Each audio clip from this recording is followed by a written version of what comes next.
Hello students, today we are going to discuss about chapter 11, water in atmosphere. Firstly, we discuss about water in the form of three form of types in atmosphere presence. It may be solid, it may be gas, it may be liquid form. You have already learned that the air contain water vapor. It varies from 0 to 4% by volume of the atmosphere and plays an important role in the weather phenomena. Water is present in the atmosphere in three forms, namely gaseous, liquid, and solids. The moisture in the atmosphere is derived from water bodies through evaporation, from planets through transpiration. Here we can say that the water presence in atmosphere from treated gases मिलती है. तो ठीक ऐसे ही जैसे आप last lecture में आप पढ़े थे इंसुलेशन की प्रेजेंस की वजह से आपके सरफेस पे आप देखते हैं ओशियन है, लैंड बॉडीज है, तो वहां से due to evolution water evaporate होकर ऐड हो जाता है एटमॉस्फेयर के अंदर. तो first keyword is evaporation, then second keyword is transpiration. Transpiration is the keyword where like forest vegetation due to day presence insulation जो leaf of trees transpirated water to add in atmosphere. जैसे आप देखेंगे जो पेड़ जो हमारा एक tree होता है अपना जो खाना बनाता है, जब अपने खाना बनाते वक्त अपना एक वाटर रिलीज करता है वो पत्ती के द्वारा जो उसके लीफ होती हैं, तो वहां से आप देखते हैं मैक्सिमम ट्री जो फॉरेस्ट एरिया रीजन में आपको मैक्सिमम रेन देखने को मिलता है. तो मैक्सिमम रेनफॉल होता क्यों है? क्योंकि जो ट्रांसपीरेशन होता है वो ट्रीज की लीफ से ट्रांसपीरेशन होकर वाटर ऐड हो जाता है एटमॉस्फेयर के अंदर. सेकंड है condensation. Condensation is a keywords where liquid जो gaseous water convert into liquid और solid. Precipitation is the when added water in atmosphere released towards surface of the earth. जैसा ही जो आपका वाटर इवेपोरेट होकर atmosphere में गया, जैसे आप किचन में पानी को गर्म कर रहे थे और वो वाटर इवेपोरेट होकर आपने ऊपर एक बर्तन रखा तो उससे इवेपोरेट होकर वो कन्वर्ट हो गया था गैसियस फॉर्म से, वो लिक्विड फॉर्म में कन्वर्ट हो गया था, तो वहां से फिर वो जो पानी गिरता है उसको बोलते हैं प्रेसिपिटेशन. तो ठीक ऐसे ही जब वाटर इवेपोरेट होकर एटमॉस्फेयर में जाता है और एटमॉस्फेयर से फिर वापस आकर नीचे सरफेस पे पहुंचता है तो वो सॉलिड फॉर्म में होता है, तो जिसको हम हेलस्ट्रॉम बोलते हैं, जिसको बोलते हैं ओलावृष्टि होता है. ठीक है. और जैसे ही वो रेन लिक्विड फॉर्म में कन्वर्ट होता है तो उसको रेनफॉल बोलते हैं. और जो जैसे हिली रीजन में आप जाते हैं तो वहां पर वो एक स्नोफॉल के तौर पे देखने को मिलता है. तो ये यहाँ पर कीवर्ड्स मिले आपको. इवेपोरेशन में जो इंसुलेशन की वजह से वाटर इवेपोरेट होकर ऐड होता है एटमॉस्फेयर के अंदर. ट्रांसपीरेशन से जो है ट्रीज की लीफ से ट्रांसपीरेशन होता है जिससे वाटर ऐड होता है एटमॉस्फेयर के अंदर. कंडेंसेंस होता है जो आपका लिक्विड फॉर्म था, लिक्विड फॉर्म से वो कन्वर्ट हो जाता है सॉलिड में या गैसियस फॉर्म से लिक्विड में कन्वर्ट हो जाता है. और प्रेसिपिटेशन से है वही वाटर वापस रिसाइकिल हो जाता है, अर्थ के सरफेस पे पहुंच जाता है. ठीक है. तो next point is water vapor presence in the air is known as humidity. What is humidity? Humidity is a quantity of water in atmosphere is called humidity. Like when in a summer season you see having more moisture in air called humidity. तो जैसा कि आप गर्मियों के time पे देखते हैं कि ह्यूमिडिटी ज्यादा बढ़ जाती है, वो उसका जो रीजन होता है वो होता है हाई टेम्परेचर. जैसे जैसे हाई टेम्परेचर इंक्रीज होता है तो वाटर इवेपोरेशन भी मैक्सिमम हो जाता है. जैसे आप किचन में पानी को गर्म कर रहे थे तो जितना ज्यादा आपने गैस को बढ़ाया तो वो वाटर बॉयल होकर ऐड हो जाता है आपके एटमॉस्फेयर में. तो ठीक ऐसे ही जितना भी वाटर आपके बर्तन में था वो सारा का सारा इवेपोरेट होकर एटमॉस्फेयर में आ गया. तो जितना ज्यादा मैक्सिमम टेम्परेचर इंक्रीज होगा उतना ही जो वाटर इवेपोरेशन ऐड हो जाएगा एटमॉस्फेयर के अंदर, जिसको हम बोलते हैं ह्यूमिडिटी. तो humidity it is expressed quantitatively in a vapor present in the atmosphere is known as the absolute humidity. There are one keyword is absolute humidity. Absolute humidity होता है जो एक वेट के अंदर वाटर वेपोर प्रेजेंस होता है volume में, उसको बोलते हैं एब्सोल्यूट. तो जैसे आपके पास जो एक मान लो एक वजन है, आप 50 किलो वजन लिए हुए हैं, तो वो एक एब्सोल्यूट आपका वेट हो गया आपके पास और उसको बोलते हैं absolute humidity. It is the weight of water vapor per unit volume of air and it is expressed in terms of gram per cubic meters. तो एब्सोल्यूट ह्यूमिडिटी को जो प्रेसेंस करते हैं वो टर्म कौन से प्रेसेंस होते हैं, ग्राम पर क्यूबिक मीटर्स में उसको प्रेसेंस किया जाता है. The ability of air to hold water vapor depends entirely on its temperature. So it depends on temperature, high temperature, high humidity, low temperature, low humidity. The absolute humidity differs from place to place on the surface of the earth. The percentage of moisture presence in the atmosphere as compared to its full capacity at a given temperature is known as the relative humidity.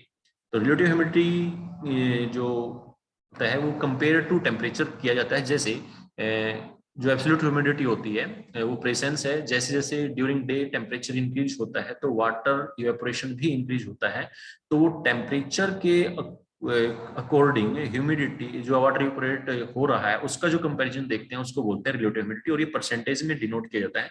जैसे ही meteorological department होते हैं जितने भी, वो जब measurement करते हैं atmosphere में क्लाइमेट का मेजरमेंट करते हैं वो ह्यूमिडिटी को ही देखते हैं.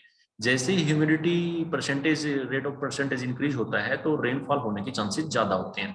तो रिलेटिव ह्यूमिडिटी, जैसे आप कोई एक वजन उठाते हैं तो वजन उठाने की कैपेसिटी आपकी, आप 50 किलो तक का वजन उठा सकते हैं, लेकिन आपके पास जो वजन है वो 40 किलो है, तो रिलेटिव अगर देखा जाए तो वो कम है. लेकिन जैसे ही आपकी कैपेसिटी 50 किलो की थी और आपने वजन उठा लिया 60 किलो, तो आप वजन उठा नहीं पाओगे. तो ठीक ऐसे ही जो एक प्रेसेंस होती है एटमॉस्फेयर के अंदर वाटर इवेपोरेट कैरी करने की, जैसे ही वो वाटर इवेपोरेशन कैरी लेवल से ऊपर चला जाता है तो उसको फॉल करना पड़ता है, तो डाउन आना पड़ता है. तो इसीलिए जो रेनफॉल होने के चांसेस ज्यादा होते हैं. With the change of air temperature, the capacity of retained moisture increase or decrease, the relative humidity is also affected. It is greater over the ocean and least over the continent. तो जैसा relative humidity की जब हम बात करते हैं तो maximum temperature होने से इवेपोरेशन भी मैक्सिमम होता है, लेकिन ओशियन रीजन में तो आपको जो है अबंडेंस क्वांटिटी में वाटर प्रेजेंस मिल जाता है, काफी मात्रा में पानी मिल जाता है, वो इवेपोरेट हो जाता है. लेकिन जो कॉन्टिनेंट रीजन होता है तो कॉन्टिनेंट रीजन में आपके प्लेन रीजन होते हैं, फॉरेस्ट होते हैं. तो कॉन्टिनेंट रीजन में आपको जो भी आप लास्ट टाइम कीवर्ड्स पढ़े थे ट्रांसपिरेशन, तो ट्रांसपिरेशन मैक्सिमम देखने को मिलता है. तो ट्रांसपिरेशन मैक्सिमम कहाँ होगा, वो होगा आपके कॉन्टिनेंट रीजन में. लेकिन मैक्सिमम इवेपोरेशन कहाँ देखने को मिलेगा, तो मैक्सिमम इवेपोरेशन जो देखने को मिलेगा वो ओशियंस में देखने को मिलेगा. इसीलिए रिलेटिव ह्यूमिडिटी अबो सी लेवल्स, जो अबो सी रीजन होता है वहां पर मैक्सिमम होता है, और जहां पर कॉन्टिनेंट रीजन होता है जैसे एशिया कॉन्टिनेंट हो गया, अफ्रीका कॉन्टिनेंट हो गया, तो वहां पर आपको लिस्ट देखने को मिलेगा. Next point is the air containing moisture to its full capacity at a given temperature is said to be saturated. So saturated, next keyword is saturated. What is saturated? Saturated is the word where the containing moisture convert into from moisture to liquid or solid form is called saturated. It means that the air at the given temperature is incapable of holding any additional amount of moisture at the stage. The temperature at which saturation occurs in the given sample of air known as dew points.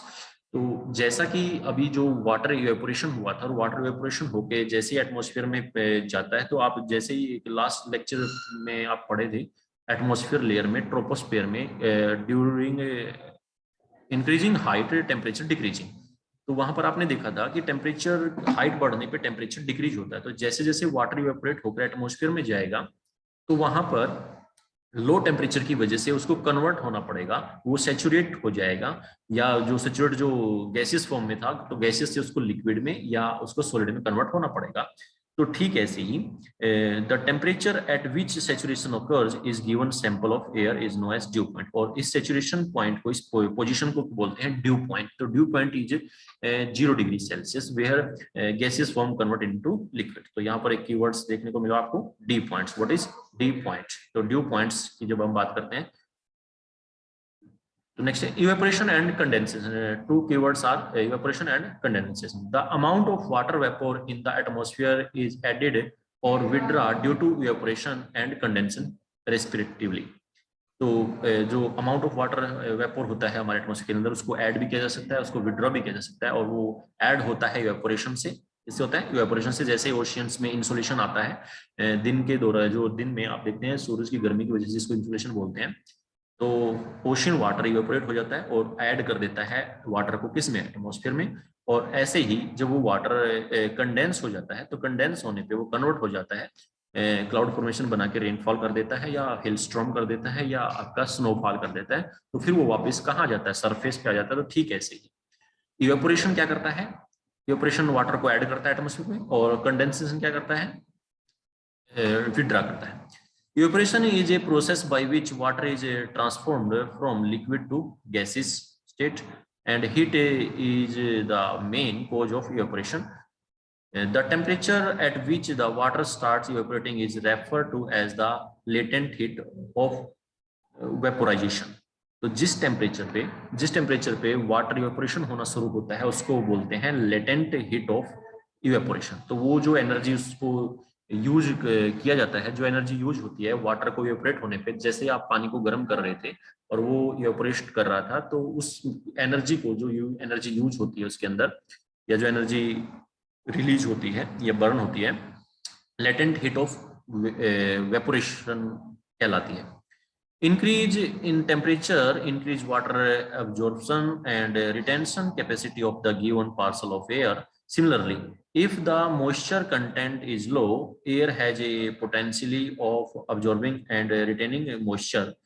Moment of air replace the saturated layer with the unsaturated layer. Hence, the greater the moment of air, the greater is the evaporation. The transformation of water vapor into water is called condensation. The transformation of water vapor into water is called condensation. Condensation is caused by the loss of heat. तो loss of heat होता है जब वो condense होता है, और when moisture air is cooled, it may reach a level when its capacity to hold water vapor ceases. Then the excess water vapor condense into liquid form. If it directly condense into the solid form, it is known as the sublimation. There are keywords. What is sublimation? Sublimation is a process where water vapor condense into liquid form. जब आपका evaporated water है और वो convert हो जाता है liquid में, तो उसको बोलते हैं सब्लिमेशन। कंडेंस इनटू सॉलिड, जब जैसे हिलस्ट्रॉम होगा तो ड्यू टू सब्लिमेशन होगा, हिलस्ट्रॉम होगा तो क्या होगा, due to sublimation. In free air condensation result from cooling around very small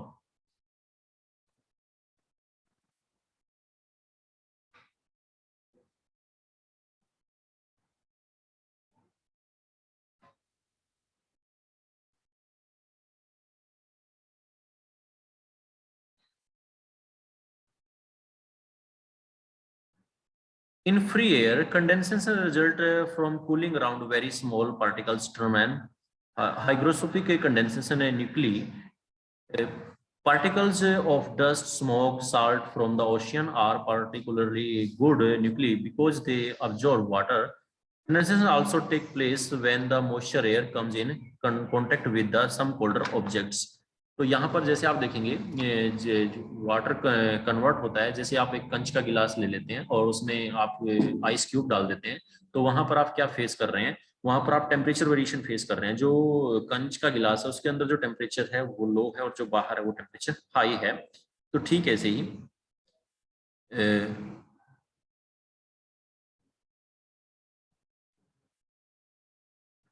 nucleic ये था आपका, it may also take place when temperature is close to the dew points. Condensation therefore depends upon the amount of cooling and the relative humidity of air. Condensation is the influenced by the volume of air, temperature, pressure and humidity. Condensation takes place. First one is when the temperature of the air is reduced to dew points with its volume remaining constant. Second is when both the volume and the temperature are reduced. Fourth is when moisture is added to the air through evaporation. Whenever the most favorable condition for condensation is the decrease in the air temperature. तो maximum जो हम देखते हैं जैसे ही temperature down होता है तो condensation की एक्टिविटी शुरू हो जाती है। After condensation, the water vapor of the moisture in the atmosphere takes one of the following forms. तो यहाँ पर जैसे ही मॉइस्चर कन्वर्ट होता है, कंडेंसेशन होता है, तो 4 टाइप से यहाँ पर देखते हैं क्या क्या होता है, कौन कौन सी कंडीशन होती है. First one is due, due होता है. सेकंड इज फ्रोस्ट, और थर्ड इज फोग, और फोर्थ इज क्लाउड. तो क्लाउड फॉर्मेशन जो होता है, अभी अभी आप सीखे हैं कि वाटर इवेपोरेशन जो होता है वो सरफेस से ट्रांसपिरेशन के द्वारा होता है, इवेपोरेशन के द्वारा होता है, और ऐड हो जाता है आपके एटमॉस्फेयर में, और वो ऐड होने पे वो कन्वर्ट होता है. फिर कौन कौन सी फॉर्म में कन्वर्ट होता है, वो ड्यू में कन्वर्ट होगा, फ्रोस्ट में कन्वर्ट होगा, फोग में होगा, और क्लाउड में होगा. आइए देखते हैं यहाँ सबसे पहले. First point is know that due. What is due? When the moisture is deposited in the form of water droplets on the cooler surface of the solid object rather than the nuclei in air above the surface, such as stones, grass, blades, and plant leaves, it is known as dew.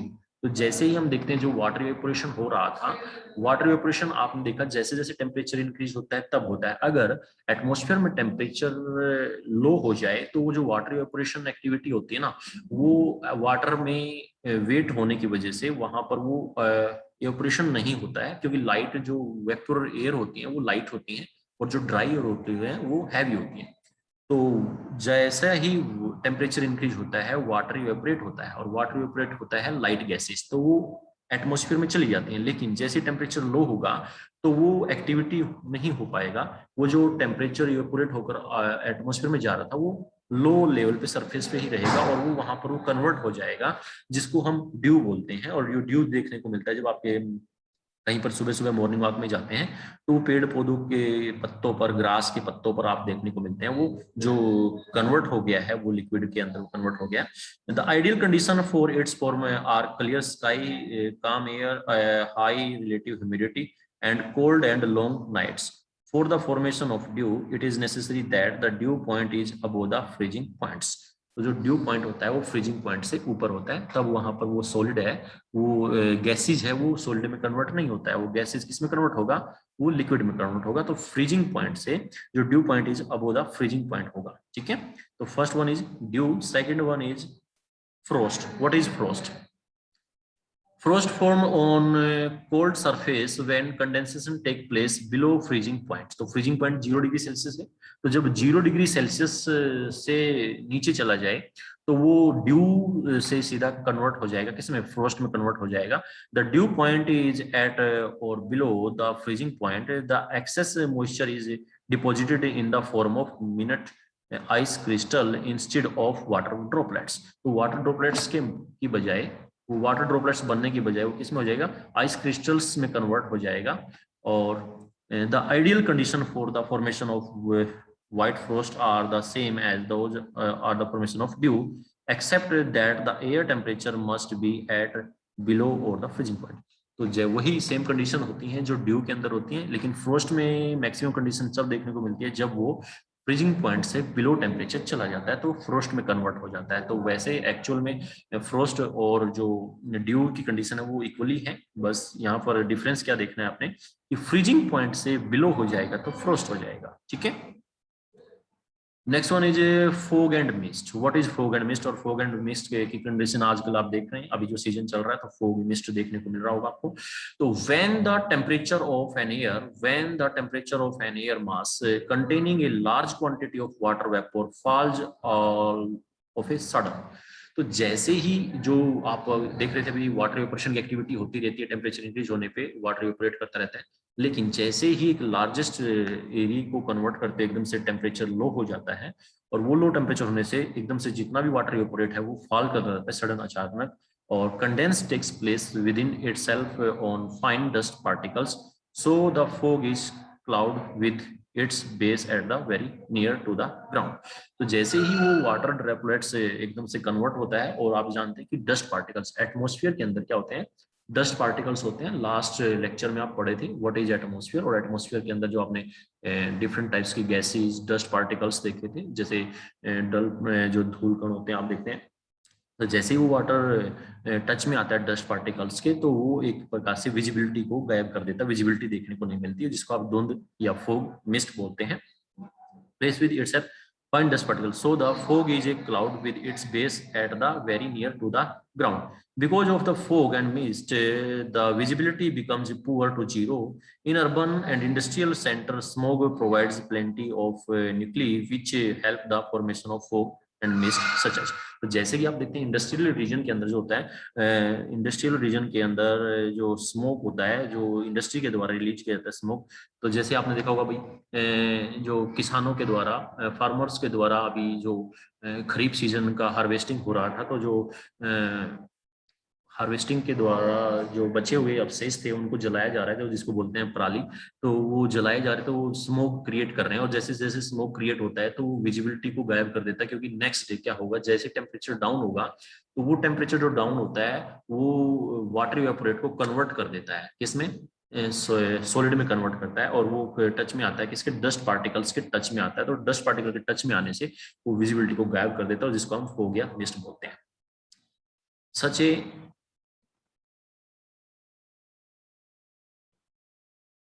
Such a condition when fog is mixed with smoke is described as smoke. The only difference between the mist and fog is that mist contain more moisture than the fog. तो mist के अंदर जो होता है maximum moisture, mix बोले तो mist बोले तो मॉइस्चर, मिस्ट बोले तो मॉइस्चर, याद रहेगा, मिस्ट मॉइस्चर. तो मैक्सिमम मॉइस्चर जिसमें होता है उसको मिस्ट बोलते हैं, और लो मॉइस्चर में क्या बोलते हैं, फॉग बोलते हैं. Then the fog. In mist, each nuclei contain a thicker layer of moisture. Mist are frequently over mountain as the rising warm air of the slope meets a cold surface. Fogs are drier than mist and they are prevalent where warm current of air comes in contact with cold currents. Fog are mini clouds in which condensation takes place around the nucleus provided by the dust, smoke, and the salt particles. Fog are mini clouds. Fogs are mini clouds. So then we are discuss about what is cloud. Here 4 points are clear or not. One point is dew. One point is dew. First point is the dew where temperature at freezing point, above freezing point at dew point where moisture convert in liquid, where moisture convert in solid below